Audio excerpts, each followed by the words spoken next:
താനെന്തിരിപ്പം ഇങ്ങോട്ട് വന്നത്? താനെന്തിരിപ്പം ഇങ്ങോട്ട് കയറി വന്നത്? ഇതിനകത്ത് കയറിയാൽ എന്താ? എടോ ഫാദർ പള്ളിയിൽ പോയേക്കുവാ, ഇപ്പൊ തന്നെ ഇങ്ങോട്ട് വരും. എപ്പോ കണ്ടാലും ഒരു ഫാദർ അല്ലെങ്കിൽ മൈഥിലി മാം. എനിക്ക് എപ്പോഴും ഒന്ന് ഫ്രീ ആയിട്ട് സംസാരിക്കാൻ പറ്റുന്നേ. എടോ തനിപ്പോ പോ, ഞാൻ വരാം. എന്നിട്ട് നമുക്ക് എവിടെയെങ്കിലും ഫ്രീ ആയി പോയി സംസാരിക്കാം, പ്ലീസ്. ഇങ്ങനെ പറയാൻ തുടങ്ങിയിട്ട് കുറെ നാളായി. എടോ ഗോഡ് പ്രോമിസ്, ഞാൻ വരാം. പറയുന്നു ഒന്ന് കേക്ക് പ്ലീസ്. അയ്യോ ഫാദർ, എടോ ഇതിപ്പോ എവിടെ ഒളിപ്പിക്കാം? എടോ കട്ടിലടി കയറി. കട്ടിലടിയിലോ? കേറാനാ പറഞ്ഞു. എടോ കേറാൻ. എനിക്കിവിടെ ശ്വാസം മുട്ടുന്നു. Good morning father. Oh morning. എന്തൊക്കെയുണ്ട് വിശേഷം? കർത്താവിന്റെ അനുഗ്രഹം കൊണ്ട് അങ്ങനെ സുഖമായി പോകുന്നടാ. അല്ല, നിനക്കെന്താ ഒരു വെപ്രാളം? ഒന്നും പറ്റിയില്ല ഫാദർ. നീ എന്താടാ വല്ലാതിരിക്കുന്നത്?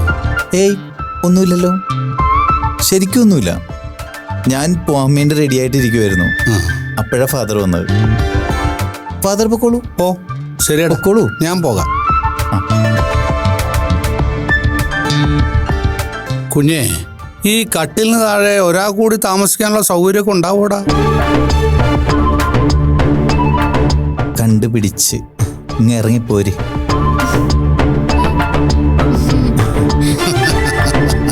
എന്ത് പണിയാ ഫാദർ ഇത്? ഇതിന് താഴേക്ക് എന്ത് പൊടിയാ? ഇതൊക്കെ ഒന്ന് വൃത്തിയാക്കിക്കൂടെ? സോറി മോളെ, സാധാരണയായി കട്ടിലിന് താഴെ താമസിക്കുന്ന അതിഥികളാരും ഇവിടെ വരാറില്ല. ആ നടക്കട്ടെ.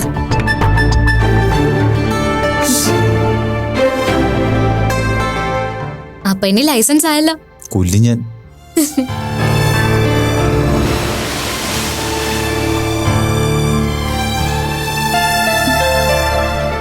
എന്താ? നല്ലൊരു കൊച്ചനാണ്, ഒരു ചീത്തശീലം ഇല്ലാത്തവനാണ്, ആളുകൾക്കൊക്കെ നല്ല ബഹുമാനമാണ്. ഇതൊക്കെ ഫാദർ എന്നെ കുറിച്ച് പറയുന്നതാ. ഒറ്റയടിക്ക് താൻ ഇതെല്ലാം നശിപ്പിച്ചില്ലേ? തനിക്കിപ്പോ ഇങ്ങോട്ട് കയറി വരേണ്ട വല്ല കാര്യം ഉണ്ടായിരുന്നോ? വന്നതുകൊണ്ട് ഒരു ഗുണം ഉണ്ടായില്ലേ? എന്തു ഗുണം? ഇനി എപ്പോ വേണമെങ്കിലും ഫ്രീ ആയിട്ട് വരാലോ. ഏയ് എന്നും പറഞ്ഞ് ഫാദറിന്റെ താമസ സ്ഥലത്ത് എപ്പോഴും പോകാൻ പോകണോ? എപ്പോഴും പറ്റില്ല, എനിക്ക് ഹോസ്പിറ്റലിലൊക്കെ പോണ്ടേ. ബാക്കി കിട്ടുന്ന സമയത്ത് അഡ്ജസ്റ്റ് ചെയ്ത് വരാം. വേണ്ട വേണ്ട, ഇനി തന്നെ ആ വഴിക്കേ വന്നു പോരുത്. ഇതെന്തു കഷ്ടാ! ഒരു ഭാഗത്ത് ബഹുമാനത്തിന്റെ ആൾരൂപമായിട്ട് മൈഥിലി മാം, വേറൊരു ഭാഗത്ത് രക്ഷിതാവിന്റെ സ്ഥാനത്ത് ഫാദർ. ഇതിനിടയിൽ എന്റെ സ്ഥാനം എവിടെയാ? ഞാൻ എവിടെ വെച്ചാ ശരിക്കൊന്ന് കാണുന്നത്, ശരിക്കൊന്ന് മിണ്ടുന്നത്? അങ്ങനെ ഫുൾ ഫ്രീ ആവണമെങ്കിലേ നമ്മൾ ഒരുമിച്ച് ജീവിച്ചു തുടങ്ങണം. എന്നാ വാ. എങ്ങോട്ട്? ഇവിടെ അടുത്തെവിടെയാ രജിസ്റ്റർ ഓഫീസ് ഉള്ളത്? നമുക്കിപ്പൊ തന്നെ അവിടെ ചെന്ന് രജിസ്റ്റർ ചെയ്യാം, എന്നിട്ട് ഒരുമിച്ച് അങ്ങ് ജീവിച്ചു തുടങ്ങാം. എടോ തനിക്കിതെങ്ങനെ പറയാൻ തോന്നുന്നു? പിന്നല്ലാതെ വേറെ വല്ല ചെക്കന്മാരും ആയിരുന്നെങ്കിലേ എന്നെ എപ്പോഴേ പിടിച്ചോണ്ട് പോയനെ. ഞാനിപ്പോ ഒരു കൊച്ചിന്റെ അമ്മയായെന്നെ. വെറുതെ എന്നെ വെല്ലുവിളിച്ച് കളയരുത്. വെല്ലുവിളിച്ച ഒന്നും നടക്കൂല. വിവാഹത്തിനെ കുറിച്ചൊക്കെ എനിക്ക് നല്ല വ്യക്തമായ പ്ലാൻ ഉണ്ട്. അതിനു മുമ്പ് തന്നെ എന്തൊക്കെ കാണിച്ചാലും ഒന്നും നടക്കൂല. ഈ മരക്കോന്തന് പകരം വേറെ ഏതെങ്കിലും ഒരുത്തിനെ നോക്കിയാൽ മതിയായിരുന്നു. അതെന്താ പറഞ്ഞേ? ഒന്നുമില്ല. അല്ല, താൻ എന്തോ മരത്തിന്റെ കാര്യം പറഞ്ഞു. ഒന്നുമില്ലെന്ന്. അല്ല, പറഞ്ഞു ഏതോ മരത്തിന്റെ കാര്യം എന്താ പറഞ്ഞു. മരത്തിന്റെ കാര്യമല്ല, മരക്കൊമ്പെന്നാ പറഞ്ഞത്. My faith. അല്ലെങ്കിൽ ഇങ്ങനെ ഒരു ദിവ്യ പ്രണയക്കാരന്റെ മുമ്പിൽ വന്ന് ചാടേണ്ട വല്ല കാര്യമുണ്ടോ? കറങ്ങി അടിച്ച് നടക്കേണ്ടതിന് പകരം. ഞാനേ നല്ല ദൈവവിചാരത്തിൽ നടക്കുന്ന ഒരു കൊച്ചനാ, വഴി തെറ്റിച്ച് കളയരുത്. താൻ വരുന്നോ ചേച്ചിയുടെ അടുത്ത് പോവാം? എനിക്ക് ഡ്യൂട്ടി ഉണ്ട്, അല്ലെങ്കിൽ ഞാൻ വരുന്നില്ല. അതെന്താ? കഴിഞ്ഞ ദിവസം പോയിട്ട് വലിയൊരു ഇമേജ് ഒക്കെ ഉണ്ടാക്കിയിട്ടാ വന്നിരിക്കുന്നത്. പെട്ടെന്ന് ചെന്നാ അതങ്ങ് പോവും. അതവിടെ ഇരിക്കട്ടെ. എന്നാ ശരി, ഞാൻ പോയിട്ട് വരാം. അതെ, തേയിലയും ഹോം മെയ്ഡ് ചോക്ലേറ്റ് ഒക്കെ എടുത്തിട്ടുണ്ടല്ലോ അല്ലേ? അയ്യോ, അത് ഞാൻ വിട്ടിട്ടില്ല, എല്ലാം എടുത്തിട്ടുണ്ട്. എന്നാലേ കൊണ്ടുപോയി കൊടുക്ക്. വൈകുന്നേരം എവിടെ കാണുന്നെന്ന് ഞാൻ മെസ്സേജ് അയക്കാം. കൃത്യമായിട്ട് വന്നെന്നെ പിക്ക് ചെയ്തോളണം. അല്ലാതെ ചേച്ചി ഫാദർ എന്നൊക്കെ പറഞ്ഞാലേ എന്റെ സ്വഭാവം മാറും. അയ്യോ വന്നോളാമേ. ആ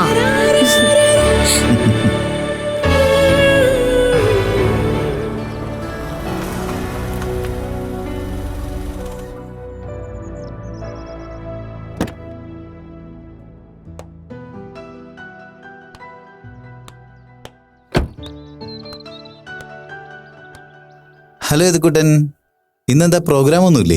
ഞാൻ ചുമ്മാ നിൽക്കുക അങ്കിൾ. ദാ ചോക്ലേറ്റ്. Thank you. എന്തു പറ്റി? അല്പം മൂഡ് ഓഫ് ആണല്ലോ. ചേച്ചിയായിട്ട് വഴക്ക് കിട്ടോ? ഇല്ല അങ്കിൾ. എന്തോ കുഴപ്പമുണ്ടല്ലോ. ബാ ചോദിക്കട്ടെ.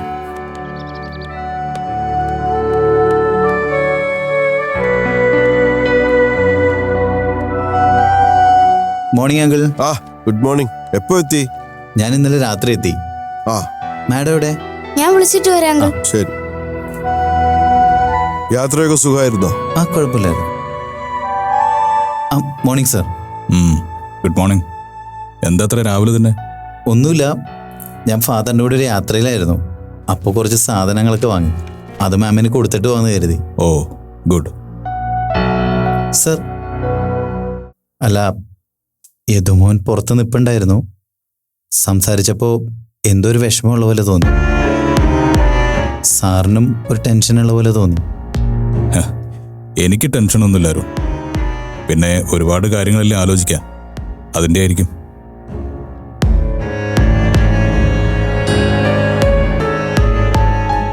അയ്യോ, മോൻ വന്നായിരുന്നോ? കാപ്പി എടുക്കട്ടെ? വേണ്ട, ഞാൻ കുടിച്ചതാ. അങ്കിൾ, ആക്ച്വലി ഇവിടെ പ്രശ്നമൊന്നുമില്ലല്ലോ അല്ലേ? ഇല്ല, ഒരു പ്രശ്നവുമില്ല. അല്ല, ചിലപ്പോൾ എൻ്റെ തോന്നലായിരിക്കും. സാധാരണ ഈ വീട്ടിലേക്ക് കയറി വന്ന ഒരു പ്രത്യേക വൈബായിരിക്കും. എന്ന് വെച്ചാൽ ജീവിതം ഇങ്ങനെ തുടിച്ചു നിൽക്കുവാന്നൊക്കെ പറയാറില്ലേ, അതുപോലെ. ആ, യദു മൈഥിലിയെ വിളിക്കാൻ പോയിട്ട് കാണുന്നില്ലല്ലോ. താനൊന്ന് വിളിച്ചേ.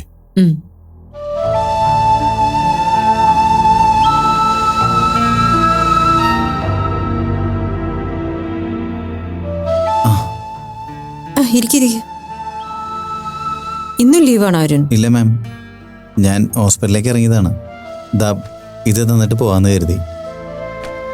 മാം ഇപ്പം ഇറങ്ങുന്നുണ്ടോ? ഞാൻ കുറച്ച് കഴിഞ്ഞേ ഉള്ളൂ. വിളിച്ചു പറഞ്ഞിട്ടുണ്ട്. അരുൺ അവിടെ ചെന്നിട്ട് കേസ് ഷീറ്റുകളൊക്കെ ഒന്ന് നോക്ക്, ആ. എന്നിട്ട് എന്നെ വിളിക്ക്. Sure ma'am. അങ്കിൾ. ആ മോനെ, ആ കുട്ടി കൊള്ളാം കേട്ടോ. നിങ്ങൾ തമ്മിൽ നല്ല ചേർച്ചയാ. Thank you uncle. എന്നാ പിന്നെ അരുൺ പോയിക്കോളൂ, ടൈമായില്ലേ? ശരി ശരി അങ്കിൾ. ആ ശരി.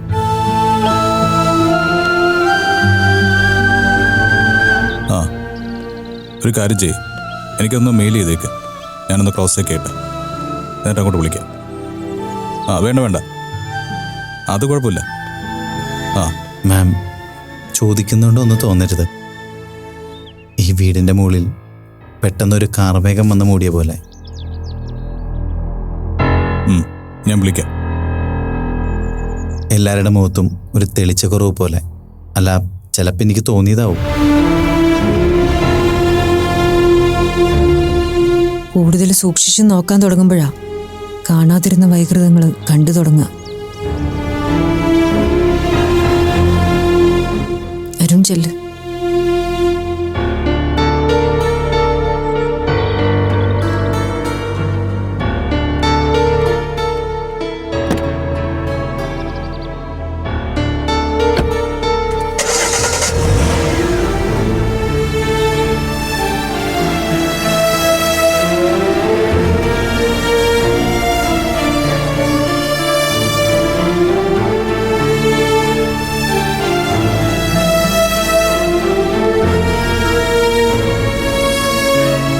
Arun, good morning. Good morning sir. എടോ, തൻ്റെ മാമിന് ഇത് എന്തു പറ്റി? എന്തു പറ്റാൻ? എന്തോ പറ്റിയിട്ടുണ്ട്. എന്താ കാര്യം? ഞാൻ കുറച്ചു മുമ്പ് ഡോക്ടർ മൈഥിലിയെ വിളിച്ചിരുന്നു. ഒരു കാര്യമില്ലാതെ എന്നോട് ചാടിക്കടിക്കുക. അത് സാറിൻ്റെ സ്ഥിരം തോന്നലാണല്ലോ. എടോ, അങ്ങനെ ബഹളം വെക്കേണ്ട ഒരു കാര്യമില്ലായിരുന്നു. ഞാൻ നമ്മുടെ മാനേജ്മെന്റുമായിട്ട് ബന്ധപ്പെട്ട ഒരു കാര്യം ചോദിക്കാനാണ് വിളിച്ചത്. കാര്യം എന്താണെന്ന് അങ്ങോട്ട് പറയാൻ സമ്മതിക്കണ്ടേ? ആക്ച്വലി അവർക്ക് എന്തെങ്കിലും പ്രോബ്ലം ഉണ്ടോ? എന്ത് പ്രോബ്ലം? പല സമയത്തും അവർ നിലവിട്ട രീതിയിലാണല്ലോ സംസാരം. എൻ്റെ പൊന്ന് സക്രിയ സാറേ, സാറിന് ഇതല്ലാണ്ട് വേറെ ജോലിയൊന്നുമില്ലേ? ഡോക്ടർ മൈഥിലിക്ക് ഈ ഹോസ്പിറ്റലിൽ ഒരു പേരുണ്ട്. അത് ഉൾക്കൊള്ളാൻ സാറിന് ചെറിയ ബുദ്ധിമുട്ടുണ്ട്. ഇത് ഞാനിവിടെ വന്ന കാലം മുതൽ കേൾക്കുന്ന കാര്യമാണ്. എന്നിട്ടും സാർ ഇടയ്ക്കിടയ്ക്ക് എൻ്റെ മുമ്പിൽ വന്ന് നിഷ്കളങ്കം ചമഞ്ഞ് പരാതികളുടെ കെട്ടഴിക്കാൻ. തന്നെ പറഞ്ഞിട്ട് കാര്യമില്ല. താൻ എന്തു പറഞ്ഞാലും മൈഥിലിയുടെ സൈഡേ പറയും. മൈഥിലി മാം ശരിയാണെന്ന് തോന്നുമ്പോൾ ഞാൻ അവരുടെ കൂടെയല്ലേ നിൽക്കേണ്ടത്. She is my senior doctor. അപ്പോൾ ഞാൻ മാമിൻ്റെ കൂടെ നിൽക്കേണ്ടത് എൻ്റെ ഡ്യൂട്ടി അല്ലേ? പക്ഷെ ഒരു കാര്യം മനസ്സിലാക്കിക്കോ, എൻ്റെ ഭാഗത്തൊരു ഇഷ്യൂ ഉണ്ടാകുമ്പോൾ ഞാൻ മൈഥിലി പറയുന്ന കേട്ടുവെന്ന് വരും. പക്ഷെ വെറുതെ എന്നെ പ്രൊവോക്ക് ചെയ്താലേ ഞാൻ വിട്ടുകൊടുക്കില്ല. സാർ എന്താന്ന് വെച്ചാൽ ചെയ്യും. പക്ഷെ ഒരു കാര്യം ഉറപ്പാണ്, സാറിനെ പോലുള്ളവർ എന്ത് ചെയ്താലും അത് ഫേസ് ചെയ്യാൻ മാമിന് ബുദ്ധിമുട്ടൊന്നും കാണില്ല. കുട്ടികൾ തമ്മിലുള്ള അന്നത്തെ ഇഷ്യൂ കഴിഞ്ഞതിന് ശേഷം സത്യം പറഞ്ഞാൽ എൻ്റെ ഫാമിലിയിൽ എനിക്ക് ചെറിയ പ്രഷറുണ്ട്. ഈ ഹോസ്പിറ്റലിൽ നിന്ന് മാറിക്കൂടെ എന്ന് വരെ ടീന എന്നോട് ചോദിച്ചു. അതൊക്കെ സാറിൻ്റെ കുടുംബകാര്യം. അതിലിപ്പം ഞാൻ എന്താ അഭിപ്രായം പറയാനാ? താൻ ഒരു അഭിപ്രായം പറയണ്ട. ഈ നഗരത്തിലെ ഏത് വമ്പ ഹോസ്പിറ്റലും എനിക്ക് മുന്നിൽ ഓപ്പണാണ്. അതറിയാമോ എനിക്ക്? തൊഴിൽ എല്ലായിടത്തും ഉണ്ട് സാർ. പക്ഷേ ചില സ്ഥലത്ത് ആ സ്ഥാപനത്തിൻ്റെ ക്രെഡിബിലിറ്റി, കൂടെ വർക്ക് ചെയ്യുന്നവരുടെ മിടുക്ക്, അതൊക്കെ നമ്മൾ നോക്കണ്ടേ? എന്നെ സംബന്ധിച്ചിടത്തോളം ഡോക്ടർ മൈഥിലിയുടെ ജൂനിയറായിട്ട് വർക്ക് ചെയ്യുന്നത് എനിക്കൊരു അന്തസ്സുണ്ട്. ഓ, അത് അന്തസ്സിൻ്റെ പേരിലൊന്നുമല്ല. തനിക്ക് കുടുംബവുമില്ല, ബന്ധുക്കളുമില്ല. അപ്പോൾ കുറച്ച് ഫ്രീഡം കിട്ടുന്ന സ്ഥലത്ത് താൻ അങ്ങോട്ട് ചേർന്ന് നിൽക്കുന്നു, അത്രയേ ഉള്ളൂ. അപ്പം ഇന്നത്തെ ഡ്യൂട്ടി കഴിഞ്ഞു. മൈഥിലി ഡോക്ടറെ കുറിച്ച് കുറച്ച് കുറ്റം പറയണം. അതിനുശേഷം എൻ്റെ അനാഥത്വത്തെക്കുറിച്ച് കുറച്ച് ഭംഗിയായി പറഞ്ഞു. ഇനി സാറ് പോവല്ലേ? അല്ലെങ്കിലും തന്നോട് സംസാരിച്ച് നേരം കളയാൻ എനിക്ക് സൗകര്യമില്ല. എനിക്ക് കുറച്ച് ജോലിയുണ്ട്. അതെ, ഈ പറഞ്ഞ സൈഡ് ബിസിനസ് ഉള്ളതുകൊണ്ടാണ് മൈഥിലി മാഡത്തിന് സാറിനെ തീരെ കണ്ടുകൂടാത്തത്. മൈഥിലിക്ക് പണം ആവശ്യമില്ല മിസ്റ്റർ അരുൺ. അവർക്ക് വേണ്ടതെല്ലാം അവരുടെ ഭർത്താവ് ഉണ്ടാക്കുന്നുണ്ട്. എനിക്കും എൻ്റെ തലമുറയ്ക്കും ഞാൻ ഉണ്ടാക്കിയാലേ ഉള്ളൂ. എന്നവൻ അങ്ങനെ ആവട്ടെ.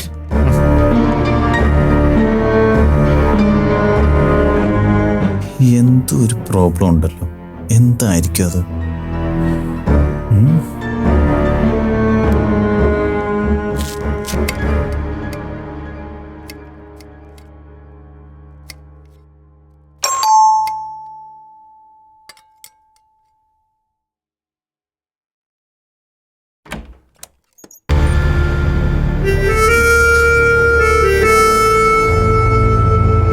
അല്ല, ഇതാരാ?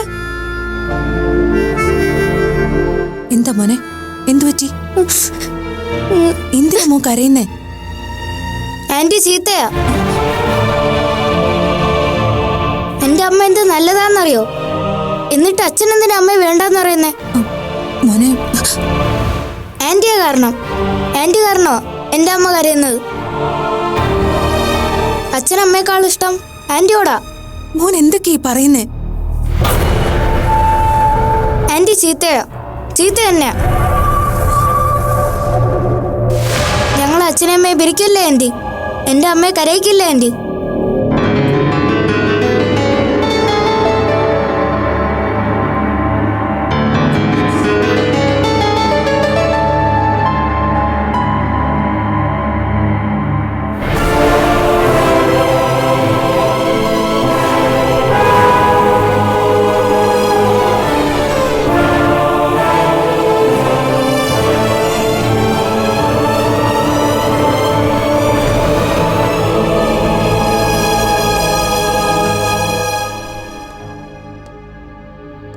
അപ്പൂപ്പാ, യാമിനിക്കുട്ടിയാ, ആ ഇങ്ങ് കേറിപ്പോരെ.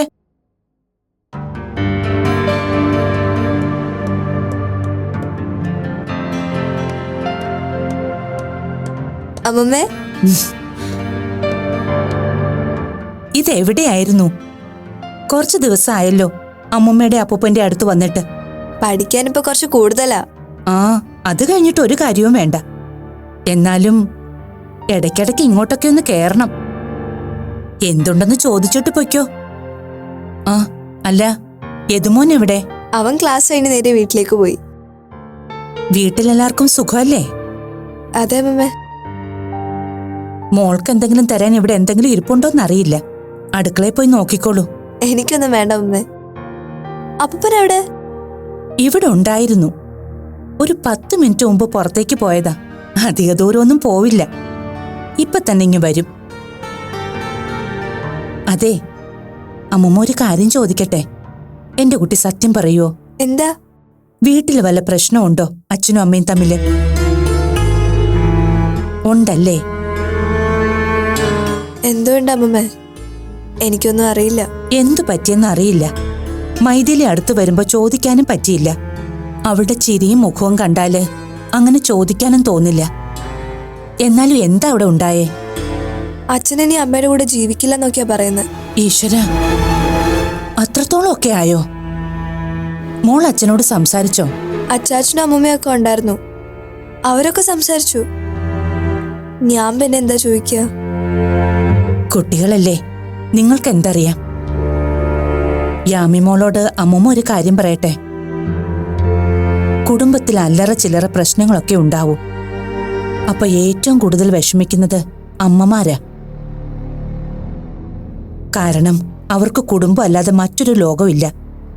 അവിടുത്തെ കളി, ചിരി, ഓരോരുത്തരുടെ നല്ലത് ചീത്ത ഇങ്ങനെ നോക്കി നോക്കിയാ ഒരു പെണ്ണിന്റെ ജീവിതം അങ്ങ് തീരുന്നത്.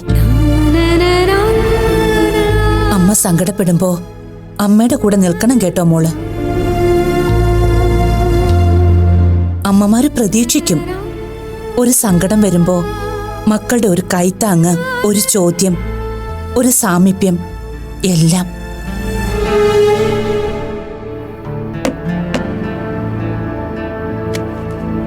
ലക്ഷ്മി, ആരാ വന്നിരിക്കുന്നത്? യാമി മോളാ. ആ,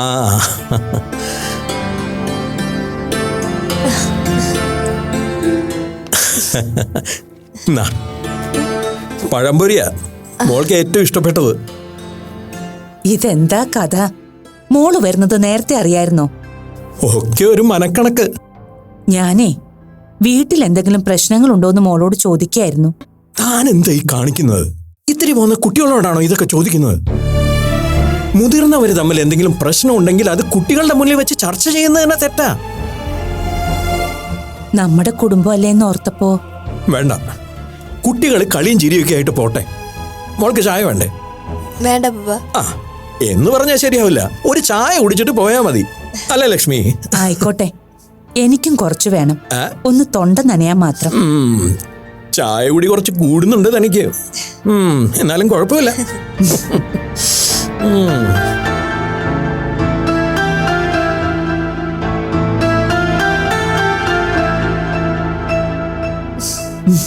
കഴിച്ചോ?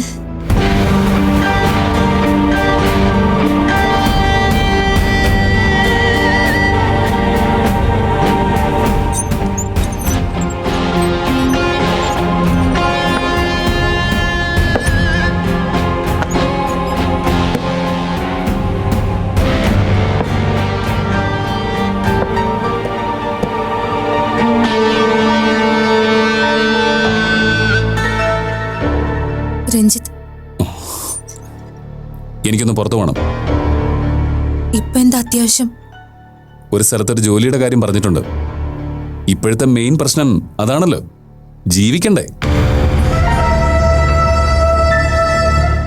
രഞ്ജിത്ത്, എനിക്ക് കുറച്ച് സംസാരിക്കാനുണ്ട്. ഞാൻ നാട് വിട്ട് പോകുമെന്നുമല്ല, വന്നിട്ട് സംസാരിച്ചാൽ മതി എന്നാണെങ്കിൽ അപ്പ സംസാരിച്ചാൽ മതി. രഞ്ജിത്ത് എന്നോട് ദേഷ്യത്തിലാണോ? ഞാൻ ഇതുവരെ ദേഷ്യത്തിലല്ല സംസാരിച്ചത്. ഏതോ എന്താ അങ്ങനെ പറഞ്ഞതെന്ന് സത്യമായിട്ട് എനിക്കറിയില്ല. ആ കുട്ടി വെറുതെ തെറ്റിദ്ധരിച്ചിട്ട്. അല്ല, കാരണമൊന്നും പറയാതെ സാരംഗ് ഇത്രയും വലിയൊരു പ്രശ്നം ഉണ്ടാക്കുമ്പോ കുട്ടികളാണെങ്കിലും അവരെന്തെങ്കിലുമൊക്കെ ചിന്തിക്കില്ലേ? എനിക്കറിയില്ല. രഞ്ജിത്തിന് എന്തു പറ്റി? ഇത് വന്ന് പറഞ്ഞതൊക്കെ വിശ്വസിക്കുന്നുണ്ടോ? ഞാൻ അവനെ പോലെ ചെറിയ കുട്ടിയൊന്നും അല്ലല്ലോ. അവനോളം എന്റെ വിശ്വാസങ്ങൾ ചെറുതാവാനും പാടില്ല, അല്ലേ? രഞ്ജിത്തിന് എന്തെങ്കിലും എന്നോട് ചോദിക്കാനുണ്ടെങ്കിൽ ചോദിച്ചോളൂ. ചോദിക്കാനില്ലെങ്കിൽ എനിക്ക് പോവാലോ, അല്ലേ? രഞ്ജിത്ത് എന്നെ ഭ്രാന്ത് പിടിപ്പിക്കരുത്. ഞാൻ തലയ്ക്ക് തീ പിടിച്ച് നിൽക്കുക. എന്തിന്? ഭ്രാന്ത് പിടിക്കേണ്ടതും തലയ്ക്ക് തീ പിടിക്കേണ്ടതും എനിക്കാണല്ലോ.